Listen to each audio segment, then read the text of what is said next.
Adgaon police स्टेशनचे उपनिरीक्षक धैर्यशील घाडगे, वाहन चालक पोलीस शिपाई झेंडे, आरटीपीसी विनोद पाटील तसेच गुन्हे शाखेचे पोलीस हवालदार बोराडे, पोलीस नाईक केदारे, मिथुन गायकवाड वाहनाने आडगाव परिसरात गस्त घालीत असताना त्यांना संशयित सिल्वर रंगाची टाटा कंपनीची गाडी नांदूर नाक्याकडे जात असल्याची माहिती वायरलेसवर मिळताच पोलीस उपनिरीक्षक घाडगे यांनी शोध घेण्यास सुरुवात केली। तेव्हा ती गाडी सिद्धिविनायक चौकात दिसली। तिचा पाठलाग सुरू केला तेव्हा पुढे ते वाहन वेगाने जात असता उलटले। त्या वाहनातून 4 जण बाहेर पडले पण एक अडकून पडले। यावेळी संशयितांनी पोलिसांच्या दिशेने गोळीबार केला आणि अंधाराचा फायदा घेऊन पळ काढला। गाडीत अडकलेला 5वा इसम बाहेर आला व त्यानेही पोलिसांवर कोयत्याने वार करण्याचा प्रयत्न केला, परंतु पोलिसांनी चपळाईने त्याला ताब्यात घेतले। पळून गेलेले चौघे मागे आले व त्यांनीही पोलिसांवर हल्ला करण्याचा प्रयत्न केला।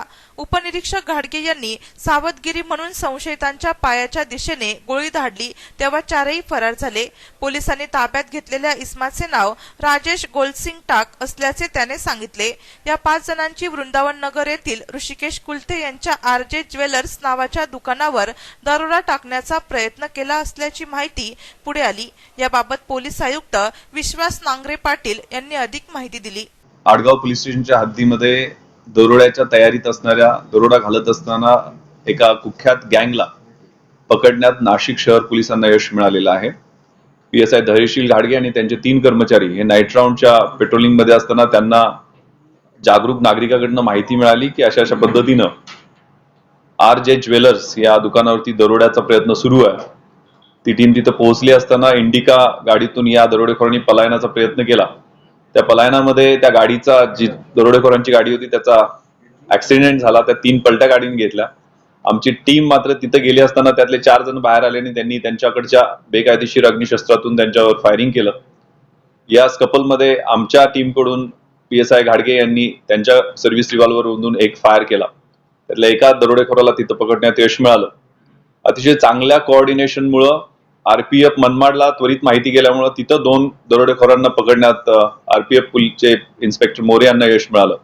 म्हणजे 3 दरोडेखोर आता सध्या आमच्या ताब्यात आहेत, 2 फरार आहेत, त्यांनाही लवकरच अटक करण्यात येईल। यामध्ये मुख्य आरोपी जो आहे त्याच्यावरती जवळजवळ 37 दरोड्याची तयारी, घरफोडी, चोरी अशा पद्धतीचे गुन्हे दाखल आहेत। जी गाडी इंडिका यात ऍक्सिडेंट झालेली आहे ती आदल्याच रात्री कालच्या रात्री इंदिरानगर पोलीस स्टेशन नाशिक या ठिकाणून चोरी करण्यात आलेली होती, त्याचाही गुन्हा दाखल करण्यात आलेला आहे। जी मनमाडमध्ये मोटरसायकल या दरोडेखोरांनी नेलेली होती ती सुद्धा पंचवटीतनं आज सकाळी चोरून तिथपर्यंत घेऊन गेलेले होते।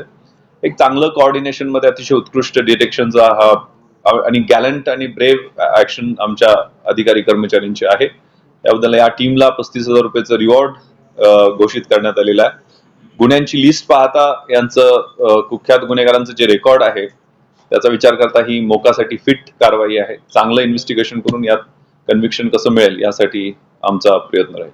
फरार आरोपींपैकी 2 जणांना मनमाड येथे ताब्यात घेण्यात आले।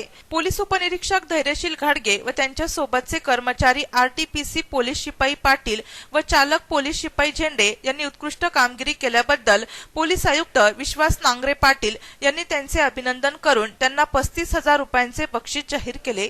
नाशिक सिटी न्यूज साठी प्रतिनिधी रोहन दानी, नाशिक।